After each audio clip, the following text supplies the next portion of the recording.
Hello friends, मैं हूं doctor नवीन अग्रवाल। मैं एक इंटरवेंशनल कार्डियोलॉजिस्ट हूं, गुजरात के वलसाड़ और वापी एरिया में प्रैक्टिस करता हूं। आज आपके लिए एक इंपॉर्टेंट और यूजफुल टॉपिक। आज हम बात करेंगे मेजर ब्लॉकेजेस के बारे में। तो हमने ऑलरेडी काफ़ी बातें की। क्रिटिकल ब्लॉकेजेस के सिम्टम्स के बारे में हमने ऑलरेडी काफ़ी बात की है। आज बात करेंगे माइनर ब्लॉकेजेस अगर किसी को हो तो क्या इसको जानना ज़रूरी है, और इसको जानना है तो कैसे जानना है, इनकी क्या इंपॉर्टेंस है, और इनको जानने के लिए क्या क्या टेस्ट अवेलेबल हैं। क्या हर इंसान जिसको माइनर ब्लॉकेज है उसको मेडिसिन स्टार्ट करनी चाहिए? क्या हर इंसान जिसको माइनर ब्लॉकेज है उसको एंजियोग्राफी करना चाहिए?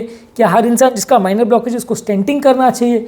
इन सब टॉपिक्स पर बात करेंगे। यानी कि माइनर ब्लॉकेज अगर किसी की नली में है तो उसका क्या डेफिनेशन है, उसका क्या इम्प्लीकेशंस है, और उसमें थेरेप्यूटिक स्ट्रैटेजी कैसे डिसाइड करते हैं, इस बारे में बात करेंगे। ये टॉपिक काफ़ी इंटरेस्टिंग और यूजफुल होगा, इसलिए रिकमेंड करूंगा कि इसे एंड तक देखें। जो लोग हमारे चैनल पे नए हैं उन्हें रिक्वेस्ट करूंगा कि चैनल को सब्सक्राइब करें। जो लोग इस कंटेंट को इंग्लिश में देखना चाहते हैं उनके लिए रिसेंटली डॉक्टर नवीन अग्रवाल कार्डियो केयर इंग्लिश करके हमने चैनल स्टार्ट किया। आप उस कंटेंट को इंग्लिश में भी देख सकते हैं। आज का टॉपिक है माइनर ब्लॉकेजेस पर। माइनर ब्लॉकेज का मतलब ये है कि जो नॉन क्रिटिकल ब्लॉकेज है।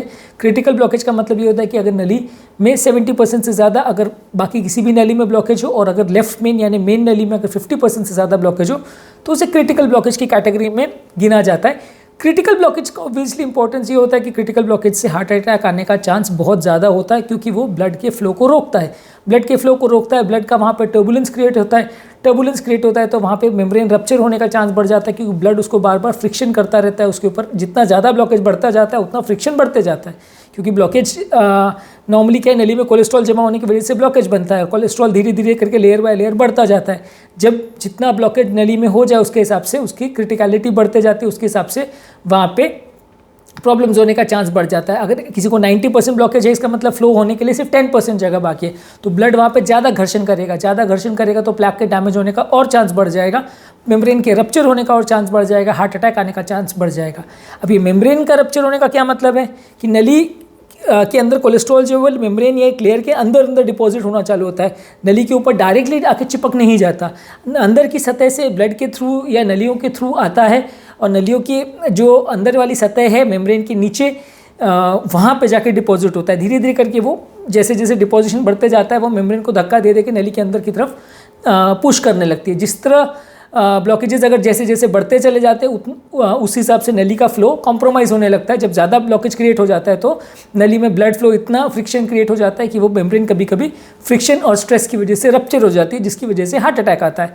अब ये 50% से अगर किसी को कम ब्लॉकेज है, या क्रिटिकल ब्लॉकेज किसी भी नली में नहीं है, 70% से कम ब्लॉकेज है, तो वैसे केसेस में ऑब्वियसली हार्ट अटैक आने का चांस कम है, क्योंकि ब्लड को जाने के लिए अभी भी जगह अवेलेबल है। मतलब अगर 50% ब्लॉकेज है तो यानी 50% फिर भी जगह है जहाँ से ब्लड जा सकता है। 70% ब्लॉकेज है तो 30% जगह है जहाँ से ब्लड जा सकता है। लेकिन ऐसे ब्लॉकेजेस की भी इंपॉर्टेंस होती है, क्योंकि ऐसे ब्लॉकेजेस में भी हार्ट अटैक आने का चांस होता है। माना कि किसी को अगर 80-90% ब्लॉकेज है तो उसमें हार्ट अटैक आने का चांस कई गुना ज़्यादा रहेगा। लेकिन अगर किसी को 50% से कम ब्लॉकेज भी है तो वो भी में प्लाक कई बार सॉफ्ट होते हैं, और कभी कभी उनमें भी प्लाक रप्चर हो सकता है।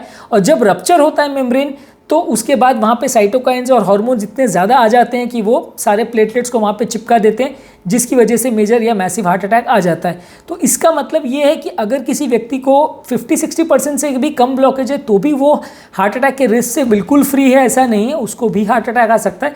हाँ, लेकिन 90% जिसको है उसके कंपेरिजन में वो जगह पर जितना हार्ट अटैक आ सकता है उससे रिस्क कम रहेगा।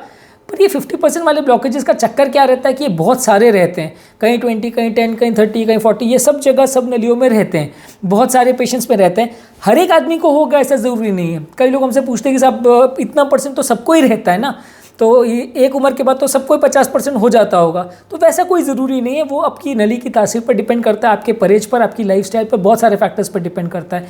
जितना ज़्यादा आप अच्छा परहेज करोगे, जितना ज़्यादा आप मेडिसिन लेते रहोगे, जितना ज़्यादा आप ध्यान रखोगे चीज़ों का, उतना ब्लॉकेजेस होने का चांस कम रहेगा। जितना आप लापरवाही करोगे और जितना ज़्यादा आपकी ख़राब लाइफस्टाइल रहेगी उतना नली की तासीर ख़राब होगी, उतना ब्लॉकेजेस का चांस बढ़ेगा। 50-60% से ज़्यादा ब्लॉकेजेस होने के बाद वो क्रिटिकल ब्लॉकेज की कैटेगरी में आ जाता है। फिर उसमें हार्ट अटैक आने का चांस बढ़ जाता है, तो वहाँ पे स्टेंटिंग करना पड़ता है। 50% से कम वाले ब्लॉकेजेस में स्टेंटिंग करने का रोल इसलिए नहीं है क्योंकि ये बहुत सारे होते हैं। हर जगह आप 10-20% ब्लॉकेज है तो सब जगह तो आप स्टेंट नहीं कर सकते, और स्टेंट का पर्पस क्या है? स्टेंट का पर्पस क्या है कि कचरा ज़्यादा है तो जगह क्रिएट करने के लिए आप उसको कचरे को साइड में क्रश कर रहे हो कि जो 90% लूमेन को ऑक्यूपाई कर रहा है कचरा, उसको आपने क्रश करके एक साइड पे कर दिया। अब जब कचरा ही 20-30% है तो आप क्या चीज़ क्रश करोगे? तो कचरा अगर 20-30% तो उसको स्टेंट करने का कोई फायदा नहीं है, क्योंकि ऑलरेडी वहाँ पे 70% जगह है जहाँ से ब्लड जा सकता है। तो वो फ्रिक्शन वाला जो रोल है ब्लड का वो इसमें वैसे भी प्ले नहीं करेगा, क्योंकि फ्रिक्शन तो तभी होगा जब ब्लॉकेज 70-80% से ज़्यादा होगा। तो 50-60 वाले ब्लॉकेजेस में हालांकि हार्ट अटैक आने का चांस बहुत ज़्यादा है उनमें भी, लेकिन उसमें स्टेंट डालने का कोई इंडिकेशन नहीं, क्योंकि स्टेंट का पर्पस वो सर्व नहीं करते हैं। उनमें अटैक आने का चांस इसलिए ज़्यादा है क्योंकि उनके नंबर्स बहुत ज़्यादा होते हैं। क्रिटिकल ब्लॉकेज तो 1, 2, 3 होते हैं पूरी नली में, क्या 10 होते हैं कि किसी को 90-95% का ब्लॉक है, लेकिन 10-20 वाले तो नली में 50 जगह हो सकते हैं। तो 50 में से कोई एक भी रप्चर किया तो हार्ट अटैक आ सकता है, क्योंकि भले ब्लॉकेज नली में 20-30% ही हो, लेकिन बाकी जगह प्लेटलेट आके ऑक्यूपाई कर लेते हैं, तो नली वैसे केस में भी 100% बंद हो सकती है। तो ऐसा नहीं है कि 20-30% वाली पेशेंट्स में हार्ट अटैक नहीं आ सकता। तो अब प्रॉब्लम ये है कि इनको डिटेक्ट कैसे करें, क्योंकि ये ब्लॉकेज जो है सिर्फ एंजियोग्राफी पे ही पिकअप हो सकते हैं, ये किसी भी टीएमटी पे या स्ट्रेस टेस्ट पे पिकअप नहीं हो सकते। क्योंकि स्ट्रेस टेस्ट का कॉन्सेप्ट क्या होता है कि हम चलाते हैं, पेशेंट को स्ट्रेस कराते हैं, स्ट्रेस में जब नली का ब्लड फ्लो कॉम्प्रोमाइज़ होता है और ईसीजी में चेंजेस आने लगते हैं तो हम उसको पिकअप करते हैं, या एमआरआई या इको पे चेंजेस आने लगते हैं तो हम उसे पिकअप करते हैं। पर अगर किसी को 20-30 या 40% ब्लॉकेज ही है तो आप कितना भी चला लो ब्लड फ्लो उतना कॉम्प्रोमाइज़ नहीं होगा, क्योंकि बाकी 50% में तो डेफिनेटली जगह है कि ब्लड जा सकता है। तो वहाँ पे पेशेंट को टीएमटी में चेंजेस पिकअप नहीं होंगे। टीएमटी सिर्फ 70-80%, 90% वाले ब्लॉकेजेस में ही चेंजेस को पिकअप कर सकता है, वो भी उसके प्रेडिक्टिव वैल्यू खाली 70-80% होती है, 100% फिर भी नहीं होती है। लेकिन ये 20-30-40% वाले ब्लॉकेजेस को आपको पिकअप करने के लिए एंजियो करना पड़ता है, पर हर केस में आप एंजियो नहीं कर सकते, क्योंकि एंजियो इन्वेजिव टेस्ट है।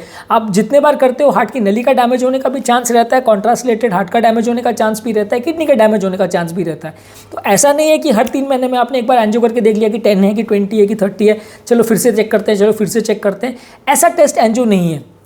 एंजियो को आपको स्पेसिफिक इंडिकेशन के लिए, क्रिटिकल ब्लॉकेजेस के लिए एंजियो ज़्यादातर किया जाता है। देखने के लिए आप कर सकते हो कि मान लिया कोई व्यक्ति अपना सीटी एंजियो 5 साल में एक बार करा रहा है, या 5-7 साल में जिनको रिस्क फैक्टर्स है एक बार देख लिया कि कितना ब्लॉकेजेस है, वैसा आप कर सकते हो। लेकिन हर बार हर 6 महीने में या हर साल 2 साल में आप रिपीट एंजियो करके नहीं देख सकते कि मेरा 10-20 है कि नहीं।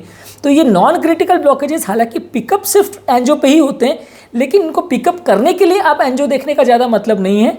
जब किसी पेशेंट को रिस्क फैक्टर्स होते हैं, या अगर बाय कोई और कारण से या टीएमटी पॉजिटिव है या कोई और कारण से आपने एंजियो किया, उनको अगर क्रिटिकल ब्लॉकेज नहीं है, नॉन क्रिटिकल ब्लॉकेजेस हैं, तो वहाँ पे आप मेडिसिन चालू कर देते हो एज ए प्रोटेक्टिव मैकेनिज्म की खून पतला करने का दवा सिंगल एंटीप्लेटलेट प्लस कोलेस्ट्रॉल कम करने की दवा स्टैटिन। स्टैटिन का मेन पर्पस ये है कि वो कोलेस्ट्रॉल तो कम करता ही करता है, मेम्ब्रेन को भी स्टेबलाइज करता है, तो मेम्ब्रेन फटने का चांस जो है कंपेरेटिवली थोड़ा कम रहता है। एंडोथेलियल डिस्फंक्शन और ये साइटोकाइंस के बनने का जो प्रोसेस है वो सबको भी थोड़ा कम करता है। तो इसलिए स्टैटिन जो है सिर्फ कोलेस्ट्रॉल रिडक्शन के लिए भी नहीं दिया जाता, वो मेम्ब्रेन स्टेबलाइजेशन के लिए भी दिया जाता है। तो वैसे केसेस में आपको अगर मिल रहा है कि 30-40% का ब्लॉकेज है, तो आप लाइफस्टाइल मॉडिफिकेशन चालू कर दीजिए, दवा लेना चालू कर दीजिए, कोलेस्ट्रॉल वाली दवा चालू कर दीजिए, लेकिन वहाँ पे स्टेंटिंग का कोई रोल नहीं है। रूटीन एंजियोग्राफी का भी कोई रोल नहीं है कि आपने हर पेशेंट में रूटीन एंजियोग्राफी की कि चलो देखते हैं कि 20 है कितनी, 30 है कि नहीं, उसका भी कोई रोल नहीं है, क्योंकि उसको करने से सिर्फ दवा देना या नहीं देना उसका ही डिसीजन में थोड़ा बहुत फर्क पड़ेगा। पर अदरवाइज वो क्योंकि इन्वेजिव टेस्ट है, क्योंकि उसमें अपने आप में भी रिस्क है, तो इसलिए रूटीनली इनको करने का मतलब नहीं है। दवा देने से भी वो रिस्क जो हार्ट अटैक का उस ब्लॉकेजेस में है वो पूरी तरह से ज़ीरो नहीं होता, क्योंकि दवा मेम्ब्रेन के रप्चर होने के चांस और कोलेस्ट्रॉल के बढ़ने के चांसेस को कुछ हद तक कम कर पाती है। इसीलिए भी रूटीन एंजियो नहीं करते हैं, क्योंकि रूटीन एंजियो करके मान लीजिए आपने 40% पकड़ भी लिया और आपने उसको खून पतला करने की दवा चालू कर भी दी, पर ज़्यादातर आप दोनों खून पतला करने की दवा यानी एस्पिरिन और क्लोपिडोग्रेल में से एक ही दे पाएंगे। दोनों देंगे तो ब्लीडिंग रिस्क बढ़ जाएगा। तो दोनों में से आपने एक दवा दी तो उतना फ़ायदा नहीं है, क्योंकि वो हार्ट अटैक आने के चांस को 10-15% ही कम कर पाएगी। अब बार बार एंजियोग्राफी करने में भी अपने आप में रिस्क है, तो आप बार बार जो आप एंजियोग्राफी करने में जो रिस्क है उसको आप झेल रहे हो, तो वीज़ा भी आपको जो बेनिफिट मिल रहा है उसको जान के वो बहुत ज़्यादा नहीं है। यानी अगर दवा चालू की और दवा से भी 100% कुछ कंट्रोल नहीं हो रहा, तो आपको दवा चालू करने का डिसीजन लेने के लिए सिर्फ एंजियो करने का ज़्यादा मतलब नहीं है।